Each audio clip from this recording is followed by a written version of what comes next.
study published in September 2022 in the International Journal of Environmental Research and Public Health by registered dietitian Julia Ketcher et al. Out of 638 college students, 28% of them were engaging in some sort of disordered eating tendencies in an effort to lose weight. Why am I completely blanking right now? As college students, we have enough on our plates with the constant assignments, quizzes, and tests, and various activities that we have to do, and the last thing we need is additional stress from excessive dieting. Not only is it bad for your mental health, but excessive dieting can actually harm the body more than it helps it. Intuitive eating is the non-diet, anti-stress approach to eating that helps aid in optimal health and wellness. As a nutrition and dietetics major, I find eating and food habits very interesting, and intuitive eating is one that I hope to help other people implement into their own lives. And knowing what it is, what it isn't, and why it's important are all crucial in understanding its benefits and how to implement it into your own life if you so choose. But my goal today is not to persuade you.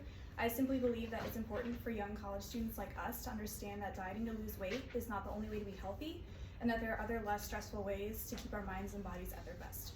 Okay, so let's first start with what the heck intuitive eating is. You don't have to switch the slide yet, it's okay. So, in its most simple terms, intuitive eating was defined in 2021 in the International Journal of Eating Disorders by Doctor of Psychology Jake Leonardon et al.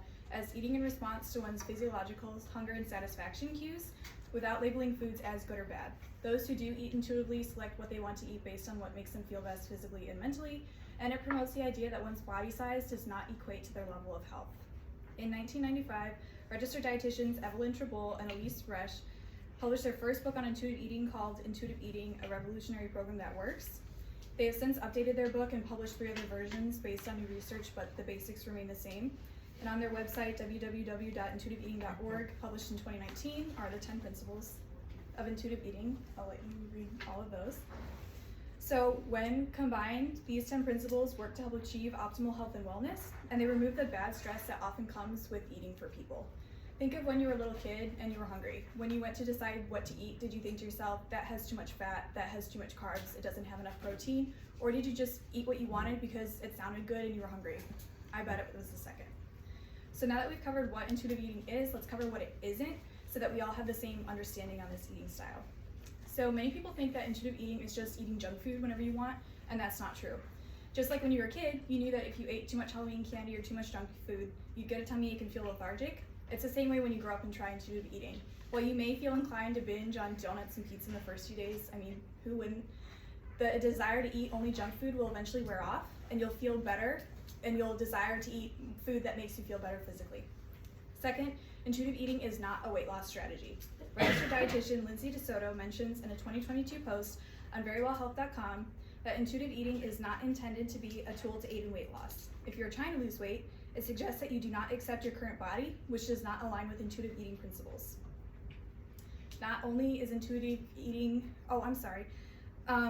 the previous study that I mentioned earlier in the International Journal of Environmental Research and Public Health by registered dietitian Julia Ketcher et al. In 2022, it was found that intuitive eating interventions significantly decreased disordered eating risk factors in female identifying undergraduates.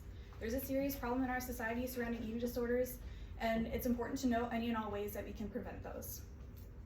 So not only is intuitive eating good for your physical health, it's also good for your mental health, and it's responsible for increasing it.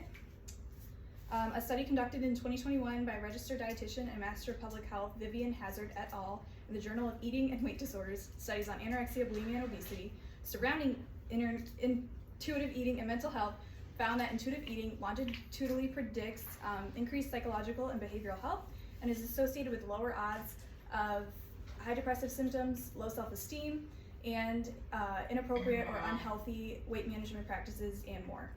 Lastly, intuitive eating does not only apply to certain people. In a 2022 study published in the Nutrients Journal by dietitian Joanna Orer et al.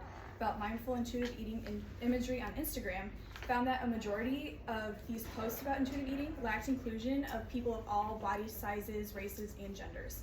In fact, it was found that most posts about this eating style only included white females in an ideal body type set by society. This does not have to be true. When you look on Instagram and you see these pictures, remind yourself, just because I don't look like her or them, it doesn't mean that I can't try intuitive eating. It's not only subjected to these individuals, anyone can try it. Well, that about sums it up. So in case you missed anything, here's a recap.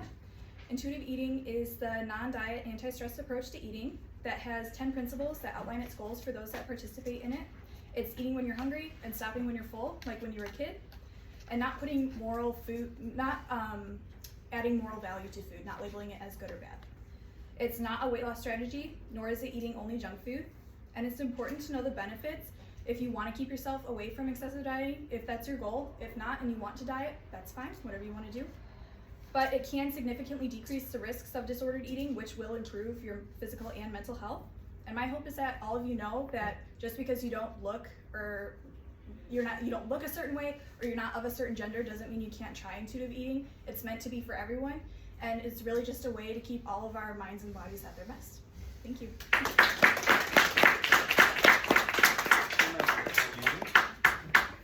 What is the time on that?